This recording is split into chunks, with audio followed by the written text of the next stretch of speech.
Howdy class, my name is Rebecca Hutchison, and the resource I'm presenting today is a book written by Ruby Payne called A Framework for Understanding Poverty. This book is for educators, social health or legal service professionals, or anyone that works with people in poverty. It's crucial to understand how different people in poverty's world is from those that are from the middle or upper class. The book provides practical and real-world support to improve effectiveness in working with people from all socioeconomic backgrounds, even ones that aren't from poverty. The book is written by Ruby Payne, Ph.D.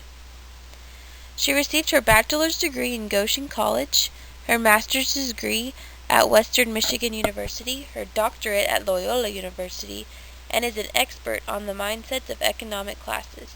She has spoken in over 10 countries about this topic and has trained hundreds and thousands of professionals in her studies and education on the differences between all the economic classes.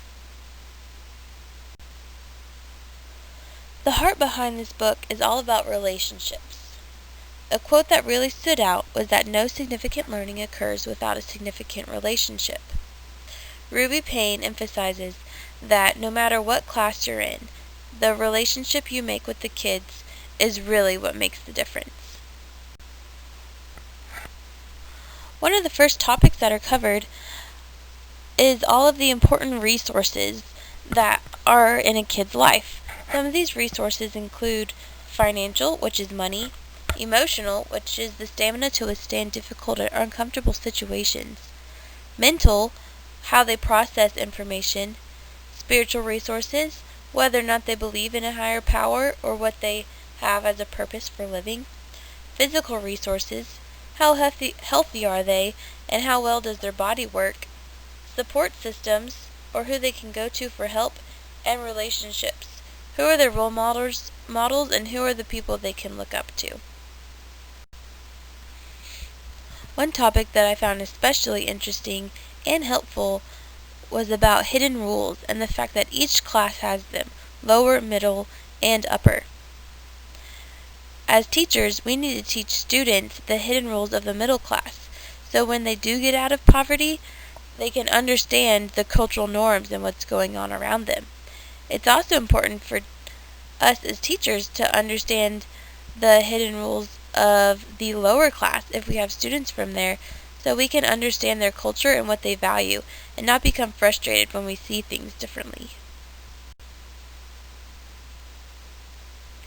Lastly, another blurb that I found interesting that Ruby Payne mentions is all the support systems that kids have and that they need in order to flourish.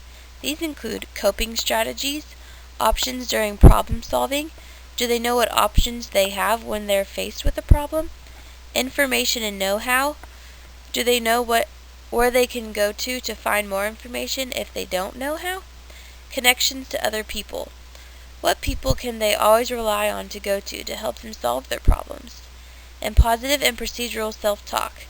Do they immediately tell themselves that they can't do something, or are they motivated enough to tell themselves that they can do something, and do they have people around them that also say that they believe in them?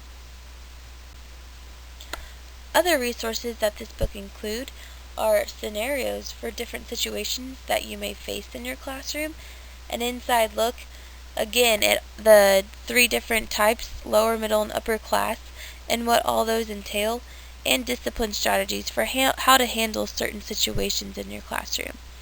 In the end, this is a great book to read no matter what type of kids you desire to teach, because it really emphasizes understanding your students, meeting them where they're at, and being able to let them thrive in your classroom and what all they have to offer.